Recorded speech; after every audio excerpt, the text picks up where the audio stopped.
Hello friends, मी Vishakha. Global online मराठीमध्ये आपल्या सर्वांचं स्वागत आहे. आजच्या सेशनमध्ये आपण PhD एंट्रन्स टेस्ट पेट एक्झामसाठी रिसर्च मेथॉलॉजीचं स्टडी करतोय. जसं की आपण आतापर्यंत थेअरी लेक्चर्स फक्त बघितले होते, तर आजपासून आधीमध्ये आपण एखादा MCQ प्रॅक्टिस सेशन सुद्धा घेणार आहोत. सो आज आपण एक MCQ प्रॅक्टिस घेणार आहोत, ज्यामध्ये आपण 10 MCQ प्रॅक्टिस करणार आहोत विथ एक्सप्लेनेशन. सो त्यानंतर म्हणजे नेक्स्ट सेशनमध्ये जेव्हा आपण थेअरी सेशन घेऊ, त्यामध्ये जे उरलेले टॉपिक्स आहेत ते सुद्धा कव्हर करणार आहोत. Okay, so let's start with today's session. Session start करण्यापूर्वी एक इम्पॉर्टंट सूचना किंवा संधी आहे त्या स्टुडंटसाठी जे स्टुडंट्स यावर्षीची एक्झाम टार्गेट करत आहेत, PhD एंट्रन्स एक्झाम टार्गेट करणाऱ्या स्टुडंट्ससाठी. जसं की आपल्याला माहिती आहे 50% सिलेबस हा पूर्णपणे रिसर्च मेथॉलॉजीवर असतो कुठल्याही पेट एक्झामसाठी. तसंच या पेट एक्झामचा म्हणजे SGBA युनिव्हर्सिटीचा देखील पॅटर्न जो आहे तो 50% रिसर्च मेथॉलॉजीवरचा आहे. तर त्यासाठी आम्ही एक फुल कोर्स घेऊन आलो आहोत, जो तुम्हाला गॅरंटीड सिलेक्शन मिळवून देणार आहे. या फुल कोर्समध्ये आम्ही तुम्हाला मिळवून देणार आहे संपूर्ण अभ्यासक्रम, मॉक टेस्ट, संपूर्ण अभ्यासक्रमावरील notes, video lectures plus live lectures, त्याच्यानंतर 1500 प्लस MCQ PDF सरावासाठी. सराव सगळ्यात आवश्यक असतो तुमचा स्टडी झाल्यानंतर, त्यासाठी ही PDF देखील त्याच्यामध्ये इन्क्लूड करण्यात आलेली आहे. या फुल कोर्सची फीस आहे 699 रुपये आणि इकडे दिलेल्या व्हॉट्सअप नंबरवरती मेसेज करून लगेचच तुम्ही कोर्सला जॉईन होऊ शकता आणि आपल्या प्रिपरेशनला स्टार्ट करू शकता without any hesitation. So let's start with the session. सुरू करूयाच्या प्रश्नांना. पहिला प्रश्न आहे, what is the name of conceptual framework in which the research is carried out? संशोधन करण्याच्या वैचारिक चौकटीचं नाव काय आहे? वैचारिक चौकट इथे का म्हटलेलं आहे? कन्सेप्च्युअल फ्रेमवर्क इथे का म्हटलेलं आहे? नुसतं फ्रेमवर्क म्हटल्यानंतर तिथे आपण एक फ्रेम कुठल्याही प्रकारची असू शकते, पण इथं वैचारिक फ्रेमवर्क म्हटलं म्हणजे आपण विचार करून ठेवतो की अशी अशी आपल्याला बांधणी करायची आहे. ती वैचारिक चौकट म्हणजे संशोधनाची काय आहे? तर त्या वैचारिक चौकट कशाला म्हणतात हा आपला प्रश्न आहे. आपले ऑप्शन्स आहेत, रिसर्च हायपोथेसिस संशोधन गृहीतक, सिनॉप्सिस ऑफ रिसर्च संशोधन सारांश, रिसर्च पॅराडिम म्हणजे संशोधन नमुना आणि रिसर्च डिझाईन संशोधन डिझाईन ज्याला म्हणतो आपण संशोधन रचना. त्याचं करेक्ट आन्सर आहे डी, रिसर्च डिझाईन संशोधन रचना. कारण आपल्याला हे प्रत्येक वेळी लक्षात ठेवायचं आहे, जेव्हा कन्सेप्च्युअल फ्रेमवर्क हा वर्ड येतो तेव्हा तिथं ते रिसर्च डिझाईनशी रिलेटेड असतो. प्रश्न जो असतो तो आपला रिसर्च डिझाईनशी रिलेटेड असतो, कारण रिसर्च डिझाईनसाठीच आपल्याला एक फ्रेमवर्क बनवावं लागतं. मेंटल किंवा कन्सेप्च्युअल वैचारिक चौकट आपल्याला बनवावी लागते की आपला रिसर्च कसा असणार, आपल्या मेथड्स कुठल्या यूज करायच्या आहेत हे आधी आपल्याला विचार करावा लागतो, नंतर त्या कागदावर उतरवावं लागतात आणि नंतर मग आपल्याला ते इम्प्लिमेंट करावं लागतं आपल्या रिसर्चमध्ये. म्हणून जिथे जिथे फ्रेमवर्क वर्ड येईल तिथे तिथे आपल्याला रिसर्च डिझाईन हा वर्ड लक्षात ठेवायचा आहे किंवा ती कन्सेप्ट तिथे आपल्याला लक्षात ठेवायची आहे. मग आपलं करेक्ट आन्सर इथे काय आलेलं आहे? डी. तर रिसर्च डिझाईन काय आहे? Research design is a framework of research methods and techniques chosen by the researcher. जसं मी म्हटलं की रिसर्चर्सकडून हे मेथड्स आणि टेक्निक ठरवण्यासाठी फ्रेमवर्क असतं. The design allows researchers to home in research methods and that are suitable for the subject matter and set up their studies up for the success. म्हणजे आपला research चांगला व्हावा यासाठी किंवा सक्सेसफुल राहावा यासाठी एक आपण ही चौकट असतो, ज्याच्यामध्ये आपण मेथड्स ठरवत असतो की आपल्याला कुठली मेथड या रिसर्चमध्ये आपल्या निवडलेल्या सब्जेक्टमध्ये कुठली मेथड योग्य आहे ते इथे आपण ठरवत असतो. The research design of research topic explains the types of research. तर रिसर्च डिझाईनमध्ये देखील वेगवेगळे प्रकार आहेत, टॉपिक्स आहेत. ते कुठले कुठले आहेत? एक्सपेरिमेंटल, सर्वे, कोरिलेशनल, सेमी एक्सपेरिमेंटल, रिव्ह्यू, हे सगळे जे आहेत ते टाईप्स आहेत रिसर्च डिझाईनचे. पण हे आपण नंतर एखाद्या क्वेश्चनमध्ये येतील त्यावेळेस एक्सप्लेन करणार आहोत किंवा थेअरी पार्टमध्ये आपण बघणार आहोत. पण तोपर्यंत रिसर्च डिझाईनचे हे प्रकार आहेत हे आपल्याला लक्षात ठेवायचं आहे. And also it's sub types म्हणजे याच्यात सब टाईप्स पण आहेत. ते कोणते कोणते आहेत? Experimental design, research problem, descriptive, case study. Research डिझाईनचे हे प्रकार आहेत. नेक्स्ट क्वेश्चन म्हणजे 2 नंबरचा क्वेश्चन आपल्याला बघायचा आहे. Which of the following feature are considered as critical in qualitative research? गुणात्मक संशोधनामध्ये खालीलपैकी कोणती वैशिष्ट्य गंभीर मानली जातात? कुठले गुण किंवा वैशिष्ट्य जे आहे, फीचर जे आहे ते महत्त्वाचं मानलं जातं क्वालिटेटिव्ह रिसर्चमध्ये, हे आपल्याला सांगायचं आहे. आपले ऑप्शन्स आहेत, collecting data with the help of standardise research tools म्हणजे प्रमाणित संशोधन साधनांच्या मदतीने डेटा गोळा करणे हे महत्त्वाचं वैशिष्ट्य आहे. की त्यापेक्षा वेगळे 3 आहेत अजून ते बघूयात. Design sampling with probability sample techniques संभाव्यतेच्या नमुन्यांच्या तंत्रासह नमुना तयार करणे. Collecting data with bottom up empirical evidence, तळात अनुभवजन्य पुराव्यांसह डेटा गोळा करणे. Gathering data with top down schematic evidence, top down योजनाबद्ध पुराव्यांसह डेटा संकलित करणे. तर या सगळ्याच महत्त्वाच्या गोष्टी वाटतात आपल्याला एखादा रिसर्च तयार करताना. पण क्वालिटेटिव्ह रिसर्चचा महत्त्वाचा गुण काय आहे, तर आपल्या इथे करेक्ट आन्सर असणार आहे C, collecting data with bottom up empirical evidence. का, तर आपल्याला जेव्हा आपण रिसर्च करतो तेव्हा तळापासून ते पूर्ण डोक्यापर्यंत किंवा वरचा जो हाय पॉईंट आहे तिथपर्यंत माहिती गोळा करावी लागते, डेटा कलेक्शन करावं लागतं. पण सोबत त्याला त्याचे पुरावेही लागतात. म्हणजे आपण कशाद्वारे ही माहिती खरी म्हणतोय किंवा तो त्याचा काय उपयोग आहे किंवा कुठून ही माहिती मिळवलेली, त्याचा स्रोत जो आहे तो व्हॅलिड आहे की नाही, ह्या सगळ्या माहिती आपल्याला एक्सप्लेन कराव्या लागतात, एव्हिडन्स द्यावे लागतात, पुरावे द्यावे लागतात. तेव्हा तो एक अनुभवजन्य रिसर्च, क्वालिटेटिव्ह रिसर्च असा मानला जातो. म्हणजे हे एक गंभीर महत्त्वाचं नाजूक असं एक वैशिष्ट्य आहे गुणात्मक संशोधनाचं, असं आपण म्हणू शकतो. म्हणून आपल्या इथे करेक्ट आन्सर सी आहे. टॉप डाऊन आणि बॉटम अप हे दोन वेगवेगळे प्रकार आहेत आपले डेटा कलेक्शनमधले, डेटा कलेक्शन मेथड्सचे. तर ते आपण एक्सप्लेन करून घेऊया. Top down data collection method involves creating an overarching system of data collection and analysis before detailing and fleshing out subsystems under it. This subsystem can then have even more details and refined subsystems beneath them as appropriate. As an example, for information gathering, this may look like creating a system of reporting for the management team first and then detailing how the field workers get the data of management afterwards. तर top डाऊनमध्ये कसं आहे, जसं मी bottom up सिस्टीममध्ये काय आहे की तळापासून ते वरपर्यंत आपल्याला डेटा कलेक्शन करायचा असतो. तर या उलट टॉप डाऊनमध्ये आहे, म्हणजे सुरुवातीपासून ते तळापर्यंत. जसं एक उदाहरण त्यांनी दिलेलं आहे आपल्याला की एक मॅनेजमेंट टीम आहे ज्याच्यामध्ये मॅनेजर सगळ्यात वरती आहे. डेटा कलेक्शन करताना मॅनेजरला सगळ्यात वरती धरावं लागेल, त्याला आधी विचारावं लागेल, आपली माहिती घ्यावी लागेल त्याच्याकडून. त्यानंतर मग जे काही वर्कर्स आहेत, मॅनेजर, नंतर ज्युनियर मॅनेजर, जे काय आहेत वर्कर्स आहेत, एम्प्लॉई आहे, एंट्रन आहेत, असे वेगवेगळे प्रकार असतात. मग त्यांचा सुद्धा समावेश त्याच्यामध्ये होतो. पण कसा, टॉप डाऊन, म्हणजे मॅनेजरपासून ते एंटर्नपर्यंत. नंतर काय आहे, बॉटम अप. जसं टॉप डाऊन आहे तसंच बॉटम अप आहे. मग बॉटम अपमध्ये काय असणार आहे, तर वर्करपासून स्टार्टिंग करणार आपण ते मॅनेजरपर्यंत पोहोचणार डेटा कलेक्शनच्या मेथडमध्ये. तरी पण आपण बघूया, bottom up data collection methods involve piecing together system at the field level to give rise to more complex system further up the information ladder, in the process making this original system subsystem within the final design. This requires the elementary of bottom rung systems to be splashed out in a great detail before connecting them together to form the largest system.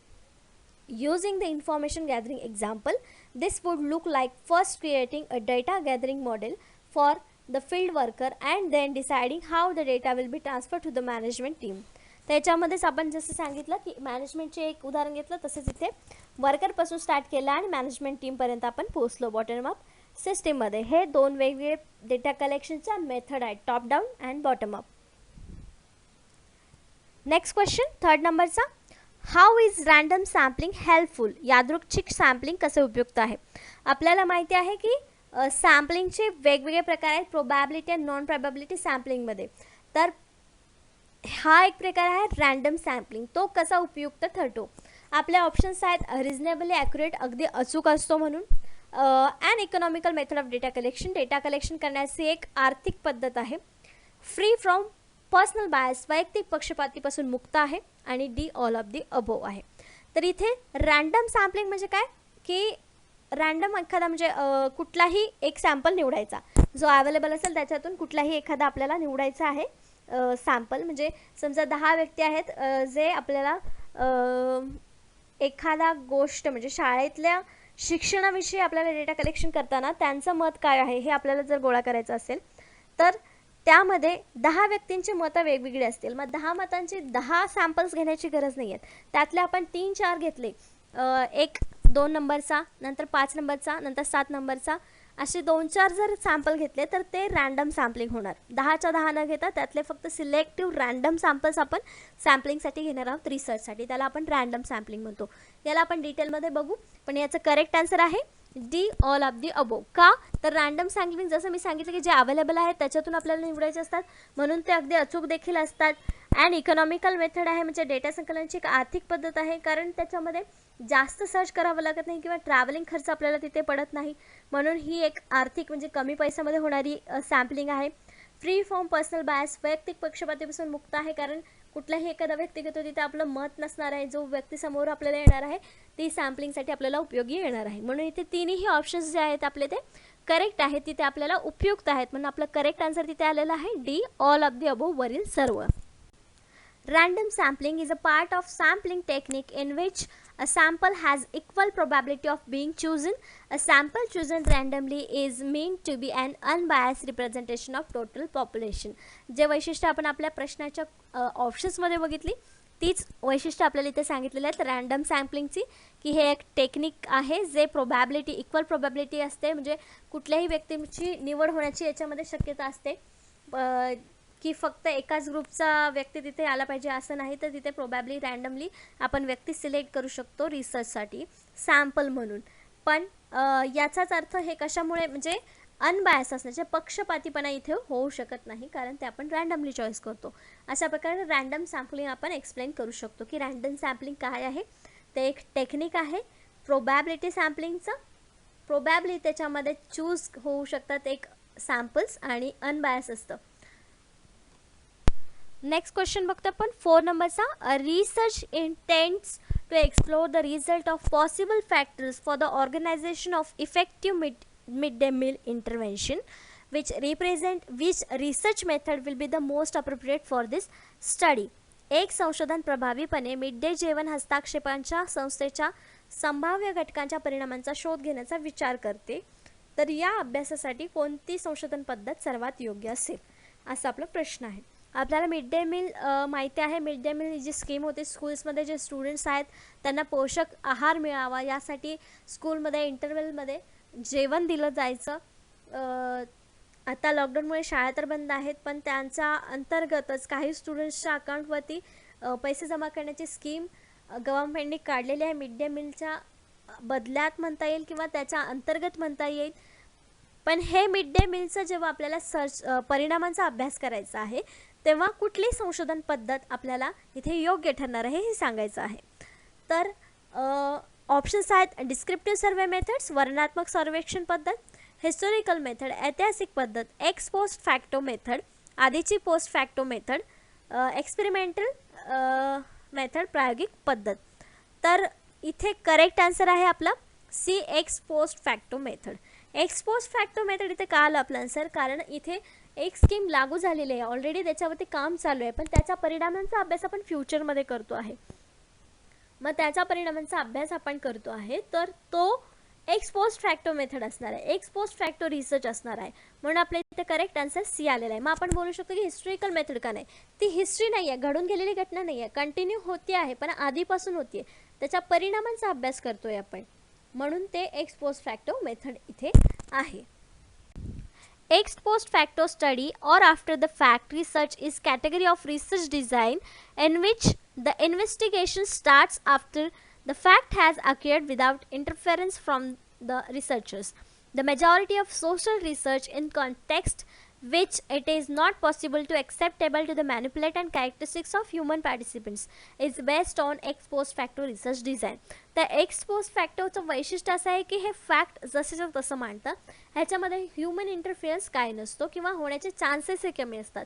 म्हणजे आपली mid day मीलची जी scheme आहे त्याचा परिणाम आपल्याला आत्ता या present डेमध्ये दिसतोय आणि आपण मागच्या एक्स पोस्ट फॅक्टोवरून त्याचे परिणाम काढतोय म्हणजे त्याच्यामध्ये कुठलाच इंटरफिअरन्स नसणार आहे. जो ऑलरेडी त्याच्यावरचा परिणाम दिसून आलेला आहे तोच आपल्याला इथे आपल्या रिसर्चमध्ये मांडावा लागणार आहे. कुठलाही व्यक्ती किंवा व्हेरिएबल त्याच्यामध्ये मॅनिप्युलेशन करू शकत नाही हे त्याचं कॅरेक्टरिस्टिक्स आहे. अशा प्रकारे आपण एक्स पोस्ट फॅक्टो काय आहे किंवा x post facto research design काय आहे हे आपण सांगू शकतो. नेक्स्ट क्वेश्चन आहे 5th नंबरचा. In order to pursue the research which of the following is priorly required. संशोधनासाठी पुढीलपैकी कोणत्या गोष्टीची पूर्तता करणे आवश्यक आहे. म्हणजे संशोधनासाठी खालीलपैकी कुठली गोष्ट सर्वात आवश्यक आहे. ऑप्शन्स आहेत डेव्हलपिंग अ रिसर्च डिझाईन संशोधन डिझाईन विकसित करणे, फॉर्म्युलेटिंग अ रिसर्च क्वेश्चन, संशोधन प्रश्न तयार करीत आहे. Deciding about the data analysis procedure, data विश्लेषण प्रक्रियेबद्दल निर्णय घेत आहे. फॉर्म्युलेटिंग अ रिसर्च हायपोथेसिस, संशोधक गृहीतक बनवणे. तर इथे आपल्याला कुठली गोष्ट सर्वात आवश्यक आहे हा प्रश्न आहे. तर हायपोथेसिस, डेटा ॲनालिसिस ह्या सगळ्या नंतरच्या स्टेप्स आहेत रिसर्चच्या. पण सगळ्यात पहिले आपल्याला डिझाईनच्या पण अगोदर आपल्याला क्वेश्चन पाहिजे, कारण समस्याच नसेल आपल्यासमोर, आपल्याकडे समस्या नसेल तर आपण रिसर्च कशावर करणार, हो ना. म्हणून तिथे क्वेश्चन आपल्याला आधी फॉर्म करता आला पाहिजे, प्रश्न तयार करता आला पाहिजे. म्हणजे ही आपली सगळ्यात बेसिक नीड आहे रिसर्चसाठीची. मग इथे आपलं करेक्ट आन्सर काय येणार आहे? बी, फॉर्मॅटिंग अ रिसर्च क्वेश्चन, संशोधन प्रश्न तयार करत आहे, हा आपल्या इथे आवश्यक घटक आहे संशोधनासाठीचा. What is research problem? Research problem म्हणजे काय?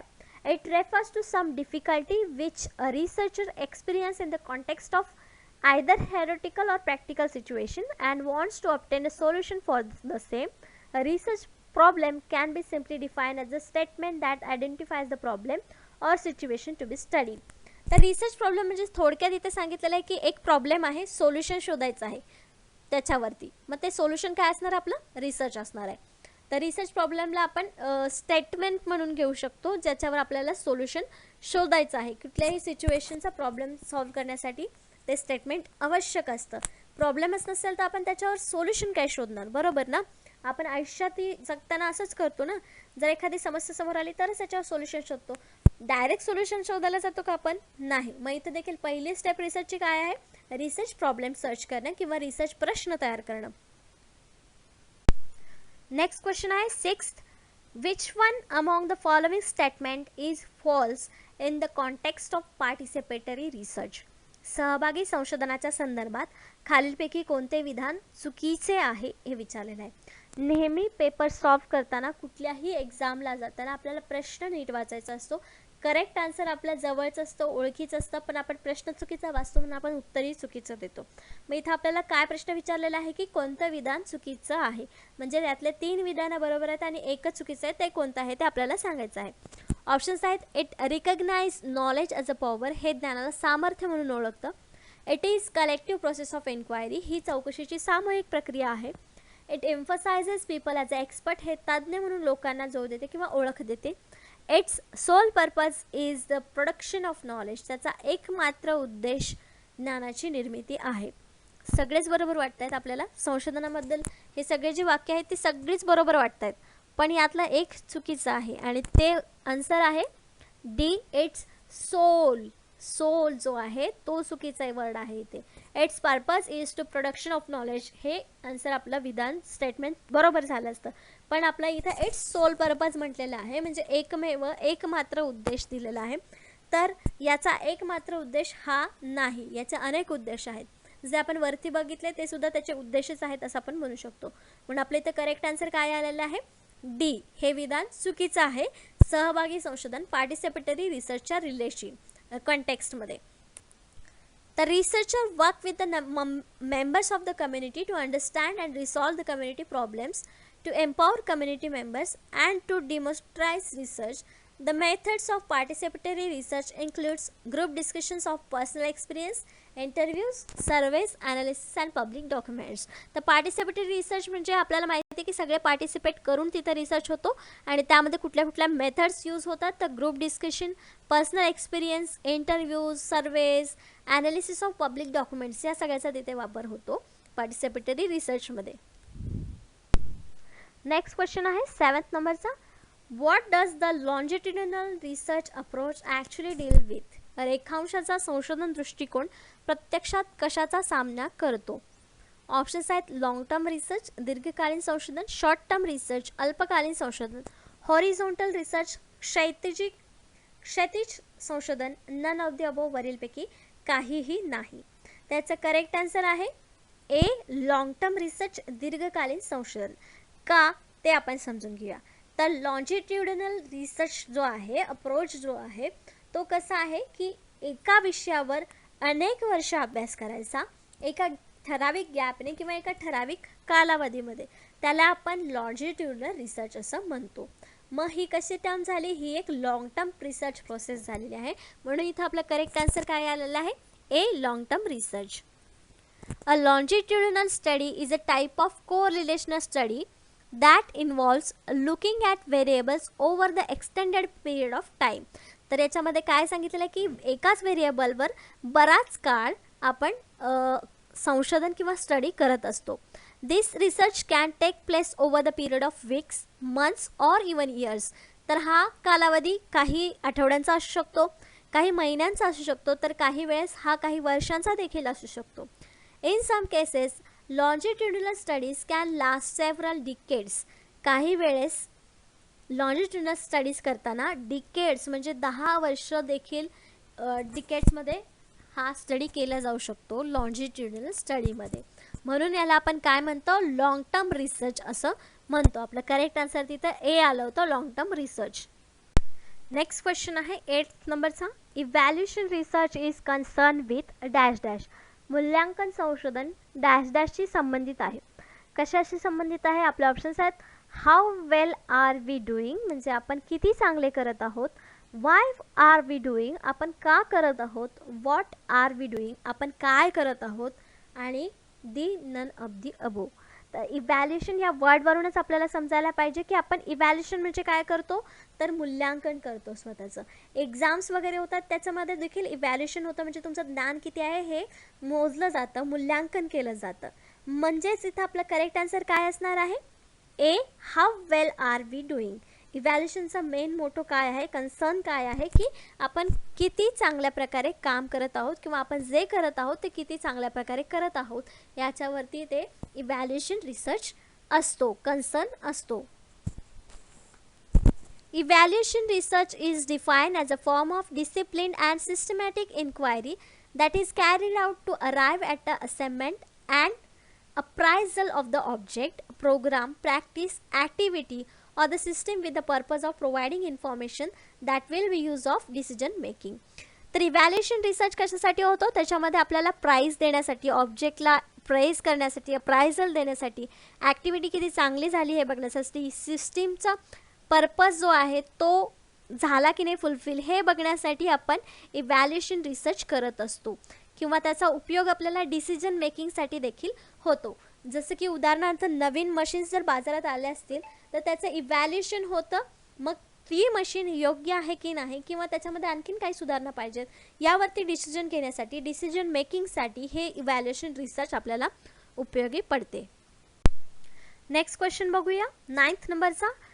Which of the following does not correspond to the characteristics of research? पुढीलपैकी कोणते संशोधनाच्या वैशिष्ट्याशी संबंधित नाही? ऑप्शन्स आहेत रिसर्च इज नॉट पॅसिव्ह, संशोधन निष्क्रिय नाही. रिसर्च इज अ सिस्टमॅटिक, संशोधन पद्धतशीर आहे. Research is not a problem oriented, संशोधन ही समस्या प्रधान नाही. Research is a not process, संशोधन ही एक प्रक्रिया नाही. त्याच्यामध्ये वैशिष्ट्य आहेत सगळी, ही सगळी जी आहेत ती वैशिष्ट्य आहेत संशोधनाची. संशोधन का व्हावं किंवा कशासाठी केलं जातं किंवा त्याच्यामध्ये काय वैशिष्ट्य असतात म्हणजे ते संशोधन आहे हे आपण ओळखू शकतो. तर एक एक आपण बघूया ज्याच्यामध्ये आपल्याला एक संबंधित नाही असं ओळखायचं आहे. तर research is a not passive, संशोधन निष्क्रिय नाही. बरोबर आहे ना, संशोधन आपलं ॲक्टिव्ह असतं, त्याच्यामध्ये सतत काहीतरी क्रिया करावी लागते म्हणजे ते ॲक्टिव्ह असतं. निष्क्रिय नाही म्हणजे ते ॲक्टिव्ह आहे. म्हणजे इथं आपलं हे पहिलं वाक्य जे आहे, फर्स्ट स्टेटमेंट जे आहे ते करेक्ट आहे. नेक्स्ट आहे रिसर्च इज अ सिस्टमॅटिक, संशोधन पद्धतशीर आहे. बरोबर, त्याच्या वेगवेगळ्या स्टेप्स आहेत, मेथड्स आहेत म्हणून ते एक पद्धतशीर आहे संशोधन. Research is a not problem oriented, संशोधन ही समस्या प्रधान नाही, प्रॉब्लेम ओरिएंटेड नाही. प्रॉब्लेम आपल्याला लागतो पण कशासाठी, सोल्युशन शोधण्यासाठी. म्हणून आपलं हे देखील करेक्ट आन्सर आहे. मग नेक्स्ट जे आहे ते रिसर्च इज नॉट प्रोसेस, संशोधन ही एक प्रक्रिया नाही. मग हेच जे वैशिष्ट्य आहे ते आपलं करेक्ट आन्सर आहे D. Research is not process, संशोधन ही एक प्रक्रिया नाही. कारण हे सिस्टमॅटिक आहे, पद्धतशीर आहे, निष्क्रिय नाही. म्हणजेच ही एक प्रोसेस आहे, त्याच्यामध्ये वेगवेगळ्या प्रोसेसने स्टेप्सने आपल्याला ती क्रिया सतत करावी लागते. म्हणजेच ती एक कंटिन्यू प्रोसेस आहे रिसर्चची. ती कंप्लीट झाल्यावरच आपला रिसर्च पूर्ण होतो. म्हणून इथं आपलं जे डी आन्सर आहे, डी करेक्ट ऑप्शन जे आहे ते इथे चुकीचं आहे स्टेटमेंट, म्हणून आपला ऑप्शन करेक्ट इथं डी आलेला आहे. रिसर्च कॅरेक्टरिस्टिक्स काय काय आहेत? Originates with the question or a problem, म्हणजे सुरुवात कुठून होते तर प्रॉब्लेम किंवा समस्येपासून होते. रिक्वायर्स क्लिअर आर्टिक्युलेशन ऑफ गोल्स, म्हणजे जे काय आपले ध्येय आहेत त्याच्यासाठी हे क्लिअर विजन असलं पाहिजे, आपलं गोल्स काय आहेत ते क्लिअर असले पाहिजेत रिसर्चसाठी. Follows a specific plan or procedure, systematic plan आणि प्रोसिजर तिथं फॉलो केली तर आपण रिसर्चपर्यंत पोहोचतो. Often divides main problem into sub problems, तर ह्याच्यामध्ये रिसर्चचा अजून एक कॅरेक्टरिस्टिक्स काय आहेत तर मेन प्रॉब्लेम आणि त्याच्यानंतर त्याचे सब प्रॉब्लेम्स काय आहेत. जसे की आपण म्हणतो की पाण्याचा प्रॉब्लेम आहे, हा मेन प्रॉब्लेम झाला. सब प्रॉब्लेम्समध्ये काय ना, त्याचं पाणी कमी आहे की जास्त आहे, म्हणजे हिमालयामधला बर्फ वितळतोय ते पाणी जास्त होणार आहे. आणि दुसरा प्रॉब्लेम काय असणार तर एकीकडे प्यायचं पाणी लोकांना मिळत नाही आहे. हे दोन सब प्रॉब्लेम्स असणार आहेत मेन प्रॉब्लेमचे. हे देखील एक रिसर्चचं कॅरेक्टरिस्टिक्स आहे. Guided by the specific problem, question or the hypothesis, तर ते एक स्पेसिफिक प्रॉब्लेम जो आहे तो क्वेश्चन, हायपोथेसिस या गोष्टींनी दर्शवतो किंवा गाईड करत असतो. एक्सेप्ट सर्टन क्रिटिकल अझम्पशन्स, आपण काही काही अझम्पशन्स करत असतो रिसर्चमध्ये, हे एक आपलं कॅरेक्टरिस्टिक्स आहे. Requires collection and interpretation of data, ह्याच्यामध्ये कलेक्शन डेटाचं आणि इंटरप्रिटेशन डेटाचं आवश्यक असतं, कारण त्यावरच आपला रिसर्च खरा किती आहे, व्हॅलिड किती आहे हा ठरत असतो. तर अशी काही आपली रिसर्चचे कॅरेक्टरिस्टिक्स म्हणजे रिसर्चची वैशिष्ट्ये आहेत ती आपण एक्सप्लेन करू शकतो. नेक्स्ट क्वेश्चन 10वा, which of the following options are the main task of research in modern society, आधुनिक समाजातील संशोधनाची मुख्य कामे कोणती आहेत किंवा मुख्य कार्य कोणते आहेत. Options, to learn new things, नवीन गोष्टी शिकण्यासाठी. To keep pace with the advancement in knowledge, ज्ञानाच्या प्रगतीमध्ये गती ठेवण्यासाठी. To systematically exam and critically analyse the investigation sources with the objective, उद्देशाने तपासणी स्रोतांचे पद्धतशीरपणे परीक्षण करणे आणि त्याचे विश्लेषण करणे. डी, ऑल ऑफ दी अबो, तर आपलं इथं करेक्ट आन्सर असणार आहे डी, ऑल ऑफ दी अबो. हे सगळेच उद्देश आपल्याला संशोधनासाठी आवश्यक आहेत किंवा मुख्य कार्य आहेत संशोधनाचे असं आपण म्हणू शकतो, म्हणून इथं आपलं करेक्ट आन्सर डी आलेलं आहे. तिन्ही गोष्टीवरची मुख्य कार्य जे आहेत ते आधुनिक समाजामध्ये संशोधनाचे आहेत असं आपण म्हणू शकतो. तर इथे अजून काही कार्य दिलेले आहेत टू मॉडर्न सोसायटीमध्ये रिसर्चची, ते असे to keep pace with the advancement in knowledge जे आपण आता बघितलं. टू डिस्कवर न्यू थिंग्स, नवीन गोष्टी शोधण्यासाठी देखील हे रिसर्च आवश्यक आहे मॉडर्न सोसायटीमध्ये. To write critique in the earlier writings, म्हणजे जे काय आधी जास्त गोष्टी झालेल्या आहेत त्याच्यावरती क्रिटिक गोष्टी लिहिण्यासाठी नवीन मॉडर्न सोसायटीमध्ये हे संशोधन होणं गरजेचं आहे. To systematically examine and critically analyse the investigation source with the objectivity, जो आपण मागे बघितला आहे पॉईंट, आणि हे चारही जे ऑप्शन्स आहेत ते बरोबर आहेत, म्हणजे तिन्ही ऑप्शन आपले करेक्ट आहेत. तिन्ही कार्य मॉडर्न सोसायटीमध्ये संशोधन करत असतो, म्हणून आपलं करेक्ट आन्सर डी आलं होतं, ऑल ऑफ दी अबो. तर अशा प्रकारे आजच्या सेशनचे आपले 10 MCQs, 10 कन्सेप्ट रिसर्च ॲप्टिट्यूडवरचे किंवा रिसर्चच्या सिलेबसवरचे आपण घेतलेले आहेत. आजचं सेशन इथंच संपलेलं आहे. नेक्स्ट सेशनमध्ये देखील आपण याच टॉपिकवरती किंवा याच युनिटवरचे 10 MCQs आणि 10 कन्सेप्ट बघणार आहोत.